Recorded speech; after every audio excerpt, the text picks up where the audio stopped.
oportunidades de melhoria, oportunidades de estarmos vendo o fim desse túnel, a luz que está lá adiante. E é exatamente isso que nós vamos compartilhar um pouquinho nessa noite, sobre estas oportunidades, as oportunidades que Deus nos dá, oportunidades de nós estarmos olhando para o outro, oportunidades de estarmos buscando alguém ou intercedendo por alguém que por alguma razão está afastado do relacionamento familiar, da família de fé, da família cristã. A oportunidade de pedirmos perdão, a oportunidade de expressar gratidão e encorajar os outros, a oportunidade de servir por amor e tomarmos uma decisão diante daquilo que o Senhor Deus fala ao nosso coração. Essa semana na vida da nossa igreja, nós estamos nos preparando para viver uma semana de oportunidades. E na vida dessa IBEV, na semana seguinte, nós vamos estar numa semana inteira em que temos a vivência do jejum e oração. Oportunidade de estarmos buscando o Senhor, a oportunidade de estarmos nos comprometendo uns com os outros, a oportunidade de estarmos crescendo através da intimidade com o Senhor, pelo estudo da Palavra de Deus. E quando olhamos para os 25 versículos, nós vimos ali a forma como Deus criou, permitiu situações para que o coração de Onésimo fosse reanimado, para que Paulo, como discípulo, como líder daquela igreja ali em Colossos e líder, pai espiritual de Filemon, pudesse usar dessa autoridade cristã para fazer um pedido. Ele era o pai na fé de Filemon. Vimos como que a gente pode ganhar através das perdas, e o apóstolo Paulo é expert em fazer essa matemática, a matemática da perda que nos leva ao ganho. E hoje nós vamos estar olhando no tempo que temos alguma coisa mais para acrescentar essa história nas oportunidades. E eu gosto muito de fazer aqui a leitura do texto. Nós vamos fazer a leitura juntos dos versículos 17 até o 25. E eu gostaria que os irmãos me ajudassem, me acompanhassem nessa leitura. Pode ser assim? Vamos lá? Assim, se você me considera um companheiro, receba-o como se estivesse recebendo a mim. Se ele prejudicou em algo, ou deve alguma coisa a você, ponha em minha conta. Eu, Paulo, escrevo, eu pagarei para que. Sim, irmão, eu gostaria de receber de você. Reanime o meu coração em Cristo. Confiante na sua obediência, escrevo a você, sabendo que fará ainda mais do que peço. Além disso, prepare um aposento, pois espero ser restituído a vocês em resposta às suas orações.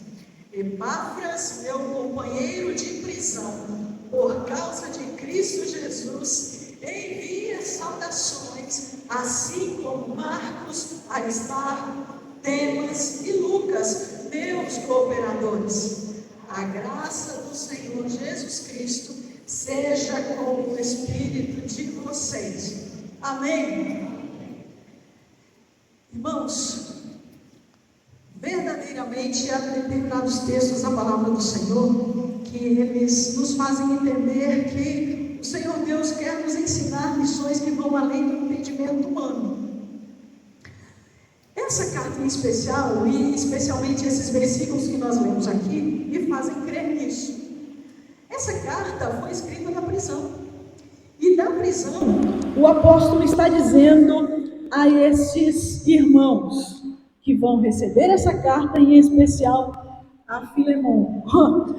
Tem aqui uma mensagem de felicitações. Então aqui outros estão enviando saudações. Alguns que estão comigo aqui na prisão estão enviando saudações. Geralmente, quando a gente ouve alguma resposta, alguma palavra de alguém que vem da prisão, geralmente vem pedindo alguma coisa, está precisando de algo, não é assim? Você já foi visitar alguém ou mediou para a família alguma coisa?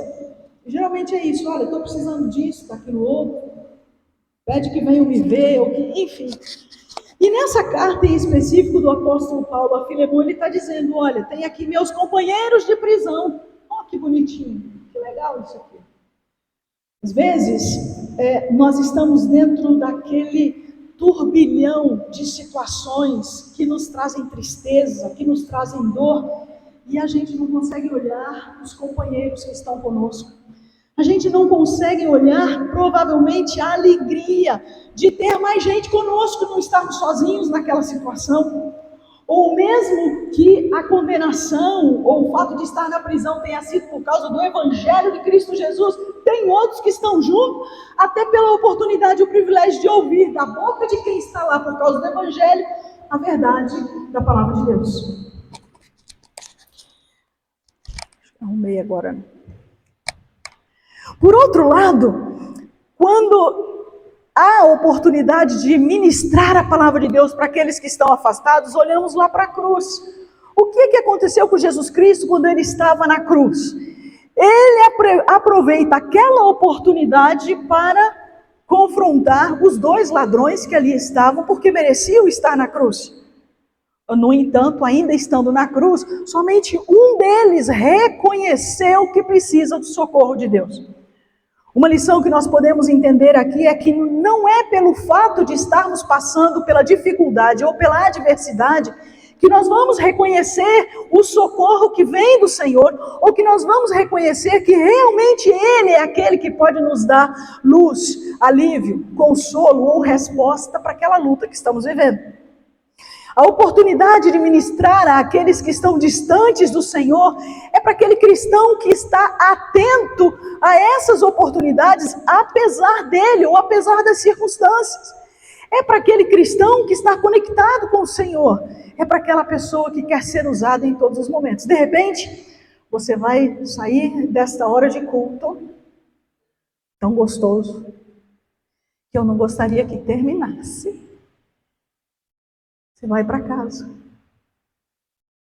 E tem pessoas da sua família que não estão aqui, que não estão sentindo esse enlevo, não estão percebendo a presença do Espírito Santo de Deus aqui. E você vai chegar nas nuvens, como se estivesse flutuando. E quando você está descendo do monte, eis que lá está o turbilhão. Você abre a porta e já vem. É mais ou menos essa questão. Talvez seja a oportunidade já, no tempo de agora, dizer, Espírito Santo de Deus, já vai andando na minha frente, já vai chegando lá na minha casa, chega antes de mim, Espírito Santo de Deus, já vai acalmando, já vai trazendo graça, já vai colocando azeite nos relacionamentos, na situação que provavelmente vai existir ali. Porque o que mais o inimigo de Deus quer é que a gente perca esta alegria da presença do Espírito de Deus. O que mais que ele quer é que a gente perca essa graça de ter estado com ele. O que mais ele quer é que a gente perca esse resplendor da presença do Senhor. A oportunidade de ministrar àqueles que estão afastados é algo parecido com o que ouvimos aqui do ministro Rodrigo, quando ele compartilha da sua dor. Provavelmente é a dor que você tem a experiência ou tem vivido, ou pode ser que a palavra dele tocou profundamente em algo que você está vivendo. Essa é a oportunidade. E ele não perdeu a oportunidade de ministrar aos nossos corações. É disso que estamos falando. A palavra de Deus que nos enche, que nos completa com toda a sua riqueza, como diz em Colossenses capítulo 3, versículo 16, de maneira a ser tão transcendente em nós, que nós podemos ensinar e consolar aqueles que também estão conosco, aqueles que estão na mesma prisão, ou aqueles que estão passando por dores, por lutas. Assim como o apóstolo Paulo diz aqui, meus companheiros de prisão mandam saudações. Parece que ele está falando de uma viagem a qualquer lugar extraordinário de belezas naturais. Quando nós olhamos para esse versículo 17, o apóstolo Paulo, quando fala para Filemão, ele está dizendo, olha, se você me considera um companheiro, aqui ele está validando com Filemão a caminhada de fé. Eu não sei quantos aqui têm discípulos, são discipulados, quantos fazem vida na vida, quantos estão fazendo sementes, né? Foi a pergunta que o professor disse hoje na escola bíblica, e ele falou assim, quem está sendo discipulado? Ou quem é discípulo? É interessante isso, né? Porque a gente é discipulado, mas ao mesmo tempo nós discipulamos. E é interessante porque o apóstolo Paulo fala nessa autoridade de ser pai na fé, o discipulador de Filemão.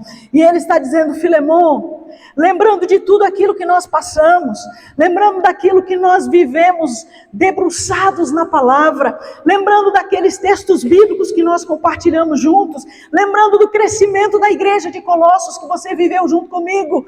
Eu estou querendo trazer a lembrança na tua memória, aquilo que o Senhor Deus fez na minha vida, quando eu perseguia a igreja, quando eu matava os cristãos, e que Ele me transformou. Aquilo que provavelmente fez na tua vida, Filemão, eu estou querendo trazer isso à lembrança. Sim, porque da mesma forma como Deus fez conosco, Ele também está fazendo com Onésimo. E talvez você está tendo a oportunidade de ter na sua memória alguém, como o apóstolo Paulo diz em Romanos, tantos que conosco vão, mas já não estão conosco. Outros seguem, mas também frios, sem amor estão. Talvez você possa estar tendo a lembrança de alguém que era parceiro da caminhada de fé, alguém que seguia junto, mas que não está mais. E que talvez esse seja o momento de dizer, estou orando por você. E eu estou lembrando de você. E eu gostaria que vou dar aqui 40 segundos a 1 minuto. Você pode pegar o seu telefone e mandar uma mensagem para uma pessoa, provavelmente que veio na sua mente aí agora. E dizer, estou lembrando de você agora, nesse momento de culto. Eu estou num culto aqui. E Deus trouxe à minha mente o teu nome. E eu quero dizer que Deus te ama em Cristo Jesus. Pode fazer assim? Pegue aí o seu telefone e mande um oi para alguém que Deus mandou na sua memória agora. E diga, Jesus ama você. Eu estou lembrando de você aqui agora. Em nome de Jesus. Vou dar aqui 40 segundinhos. Vai dar tempo de fazer.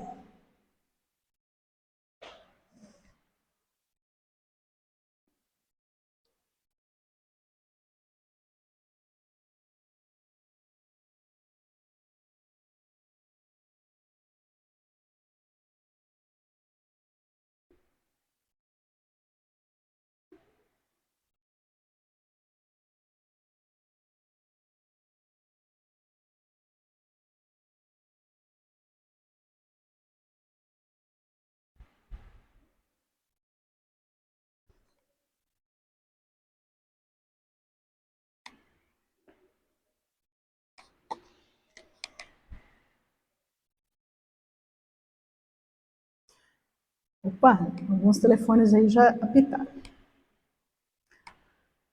A segunda oportunidade que podemos ver aqui nessa carta de Filemão é de perdoar e pedir perdão. O versículo 18 diz o seguinte, vamos ler junto comigo?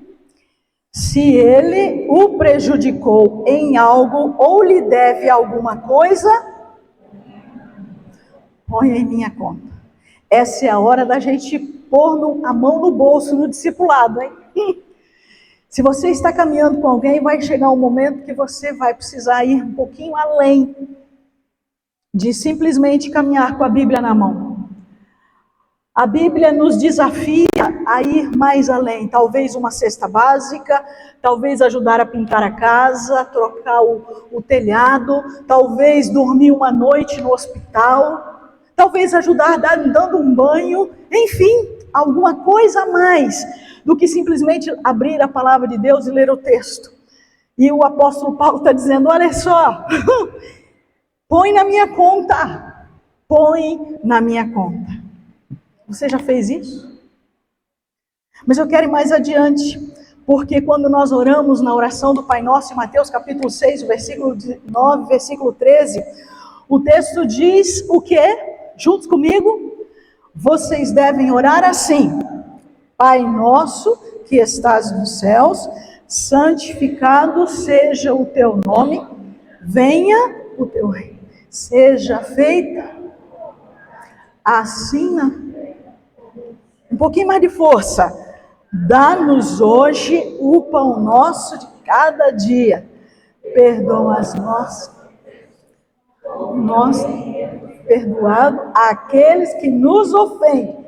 E não nos deixes cair em tentação, mas livra-nos do maligno, pois teu é o reino, o poder e a glória para sempre. Amém. O padrão do perdão é Jesus. E o nível do perdão é: assim como o Senhor me perdoou, eu vou perdoar o outro também.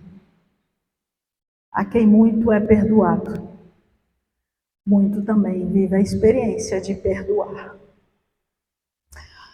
Nós temos um desafio na nossa igreja. Nosso pastor é bom porque ele sempre nos desafia a sair da nossa zona de conforto, né?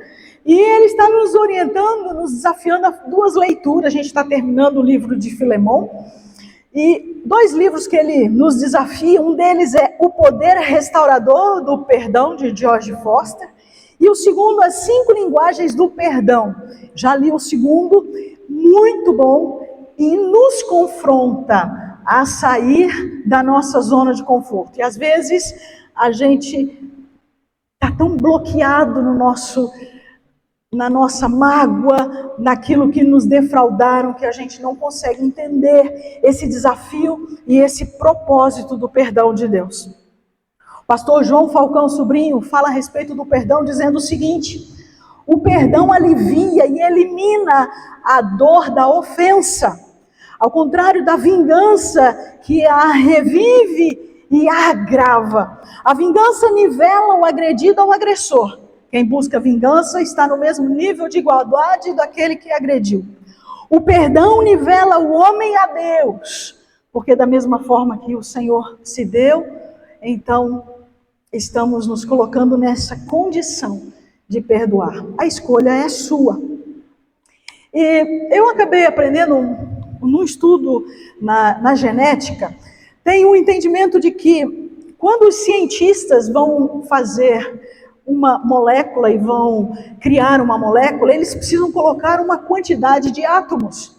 Então eles colocam átomos de, por exemplo, de clorito, cloreto, hiperclorito. E quando eles querem potencializar, ou quando vai o nível máximo daquele átomo, eles então colocam o prefixo per. Eles colocam então perclorato, por exemplo, nessa molécula.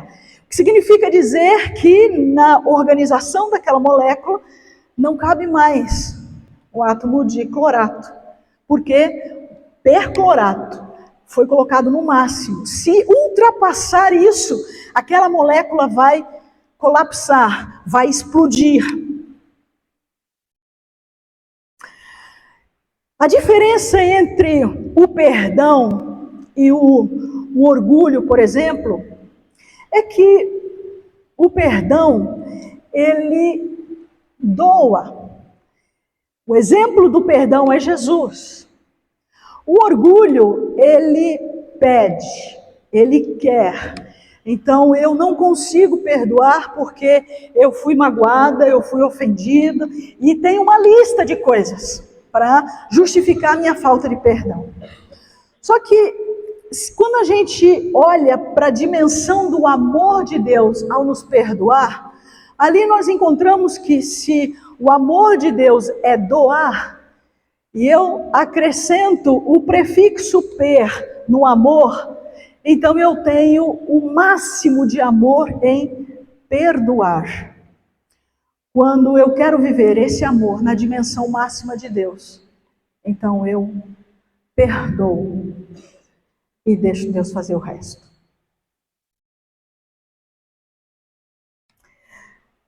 A terceira oportunidade que nós vemos nessa carta de Paulo a Filemon é a oportunidade de gratidão.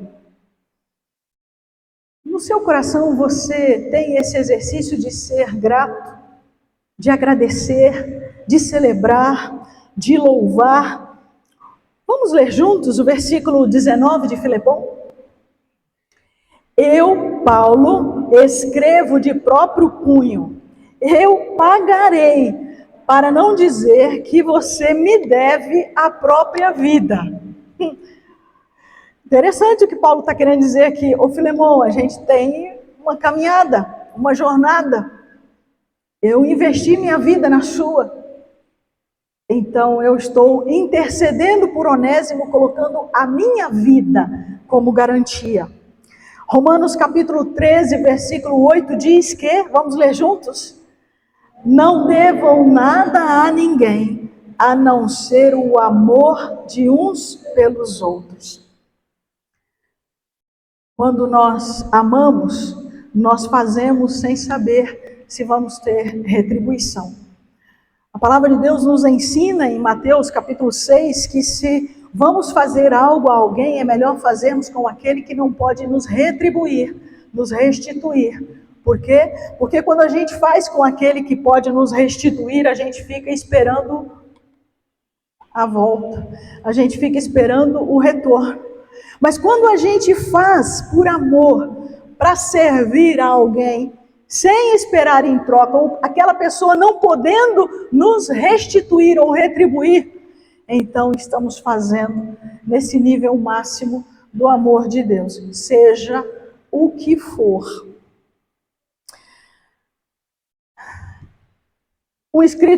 Uma frase de William Shakespeare diz o seguinte: mais aguçada do que os dentes de uma serpente é a ingratidão de um filho. A gratidão é algo que enobrece e que prestigia tanto aquele que ouve, quanto traz o que Hebreus diz, né, que amontoa brasas vivas sobre a nossa cabeça. A gratidão é uma característica daquele que reconhece uma bênção recebida. Muitas vezes a gente recebe a resposta da oração, ou uma bênção, uma graça, e não tem aquela disposição de vir e agradecer e louvar ao Senhor. A gente aqui de vez em quando faz um exercício, né? Quando alguém compra um carro, ou troca um carro, ou compra uma casa, a gente faz uma oração, agradece, louva a Deus, celebra.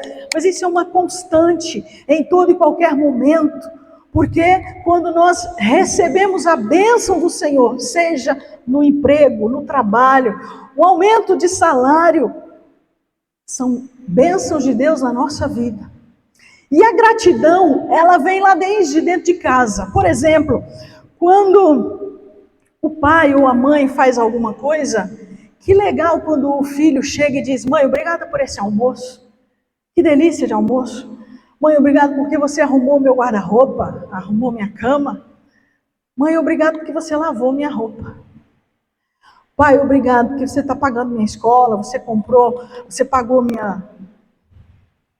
meu telefone, meu celular, sei lá o quê.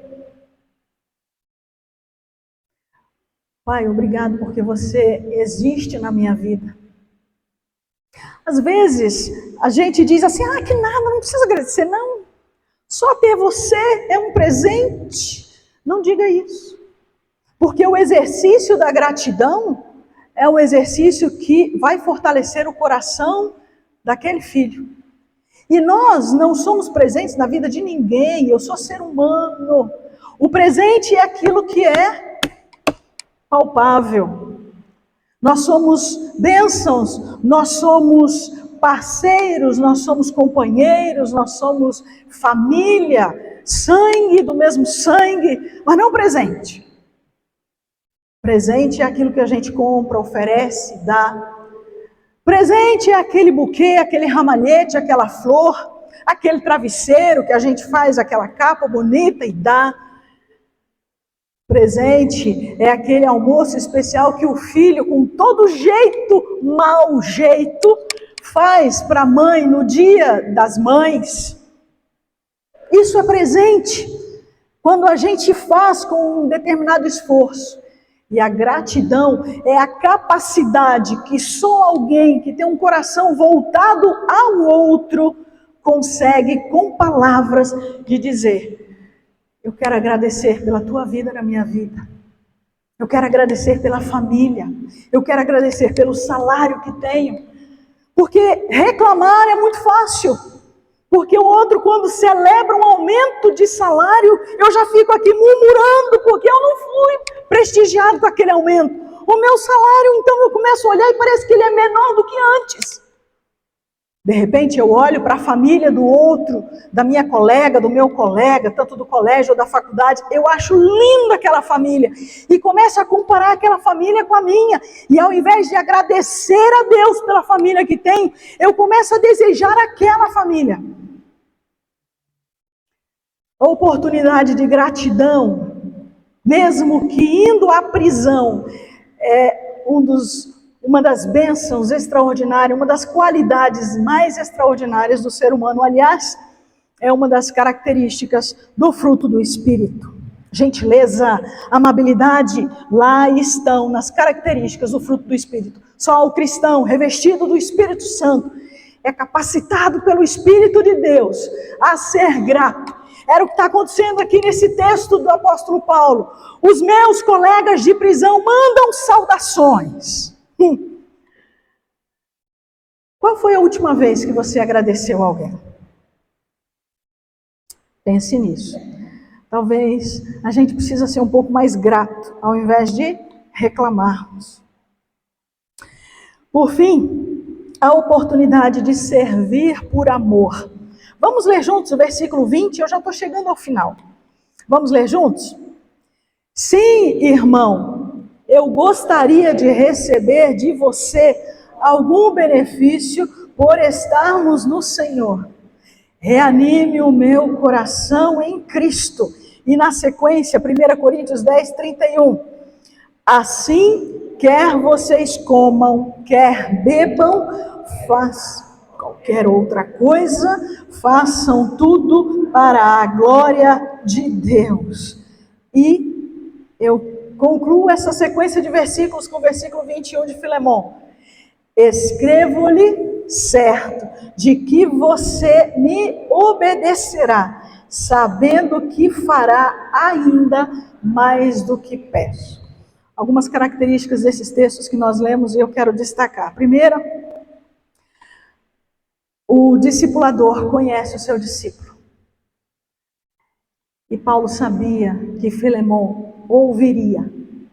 Paulo sabia que provavelmente esse era o momento que Deus estava aguardando para amolecer aquele coração daquele senhor de escravo que era líder da igreja.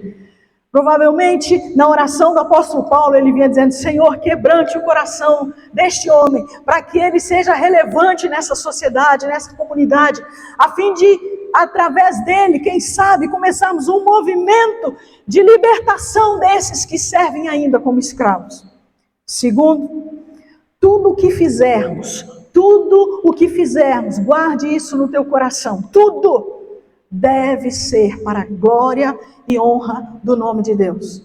Tanto comer, vestir, comprar, vender, pintar, construir, desmontar, para a glória de Deus. Hoje nós estamos estreando isso aqui. É claro que não foi usado ainda, ministro. Não deu tempo de projetar.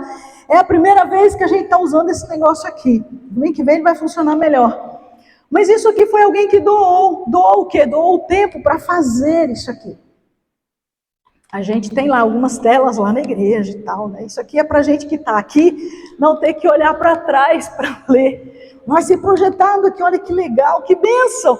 Não é, irmão Rony? Agora, irmão, já foi dito, né, no grupo de louvor, vai saber das letras. A gente não vai mais precisar ficar aqui com as letras. Isso! Mas alguém sentiu a nossa dificuldade e alguém veio e diz: eu vou fazer. Quarta-feira já colocou essa televisão embaixo do braço, né, irmão? E já levou para fazer, já tem um aparelho de solda, tem uns ferros de solda. Olha só que capricho, tem até umas rodinhas ali. Isso aqui é aquilo que o apóstolo Paulo está dizendo. O que fizer, façam para o quê? Para a glória do Senhor, para a honra do Senhor. Você está fazendo uma comidinha? Faça para a glória do Senhor. Você está indo ao mercado, você está pintando, você está indo trabalhar, faça para a glória do Senhor tudo o que você fizer. E você verá como a sua vida, de repente, algumas queixas, algumas lamentações se transformarão em versos de poesia que você derramará no altar do Senhor. Paulo sempre esperava o melhor dos outros. Ele sempre esperava o melhor dos outros. E você? Talvez você esteja olhando para as pessoas ou sempre vendo o lado negativo, a dificuldade das outras pessoas. Essa é uma oportunidade de intercedermos, de orarmos.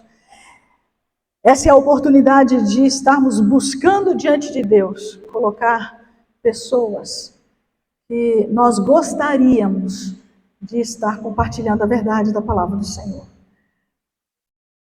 A oportunidade de orar por aqueles que queremos trazer para o nosso pequeno grupo. A oportunidade de orar por pessoas que nós gostaríamos que experimentassem junto conosco essa graça salvadora de Cristo Jesus. Para isso, há algumas decisões que eu e você precisamos tomar. Provavelmente, você tenha que tomar a decisão de adotar alguém que está afastado da igreja. Adotar alguém que participava de um pequeno grupo e hoje não participa mais. Talvez você tenha que tomar a decisão de ser mais grato, ao invés de reclamar mais. De exercer com os seus lábios palavras de gratidão, expressar louvor, expressar gratidão, talvez encorajar mais do que reclamar ou desmotivar, ou talvez encorajar mais do que ressaltar as características negativas de alguém. Talvez você tenha hoje que tomar uma decisão de procurar a Vivian e decidir: eu quero servir nesse final de semana, vindo quinta-feira para preparar bolos para vender na virada, vindo na sexta-feira para confeitar esses bolos, para preparar as outras coisas que precisam ser feitas. Eu decido servir, doando o meu sábado de descanso para estar lá, ajudando. Talvez durante a semana você vai dizer: eu decido doar um meio-dia durante a semana para vir aqui abençoar essas crianças do Educa. Eu preciso tomar uma decisão. Por fim, eu devo tomar a decisão de cultivar uma vida de oração. Se de repente você já ora todos os dias 15 minutos, que tal orar 20, 30? Se você já participa do jejum um dia, que tal jejuar conosco 2 ou 3 dias? Talvez você precise tomar uma decisão de ler a palavra em família, ou ler a palavra com o teu cônjuge, para juntos aprenderem como viver nesse mundo. E por fim, talvez você tenha que tomar a decisão de viver na comunidade da fé, na igreja, aprendendo com pessoas comuns e que estão em transformação como eu, e que precisamos do Senhor para viver dia após dia. Nós vamos orar agora.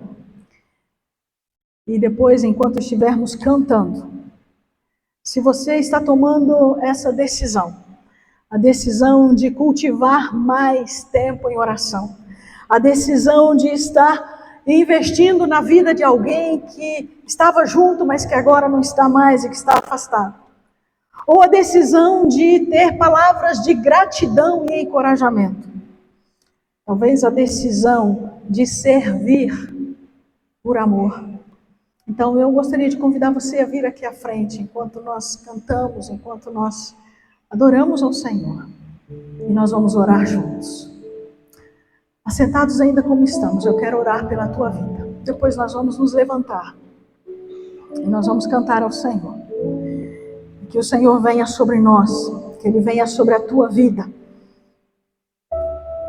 e que Ele te desperte a tomar essa decisão e a viver essa nova semana que Ele nos dá, servindo ao Senhor, amando pessoas, cuidando de pessoas, buscando aqueles que estão afastados, sendo mais gratos, encorajando, amando em nome de Jesus. Pai, como é gostoso estarmos na tua presença e sentirmos o Senhor entre nós. Ouvimos, ó Deus, a tua palavra que nos fala hoje de oportunidades que o Senhor nos dá no nosso dia a dia. Então, ó Deus, em nome de Jesus, ajuda-nos a tomar a decisão diante daquilo que o Senhor nos falou hoje. A decisão, ó Deus, de buscarmos pessoas que provavelmente precisam de uma palavra de incentivo, de encorajamento, de motivação. Pessoas que precisam de intercessão. Ajuda-nos a tomar a decisão de vivermos uma vida de oração genuinamente na tua presença. Ajuda-nos, ó Deus, a tomarmos a decisão de vivermos na comunidade de fé, irmanados em Cristo Jesus. Ajuda-nos, ó Deus, a nos posicionarmos diante do Senhor. Em nome de Jesus. Amém.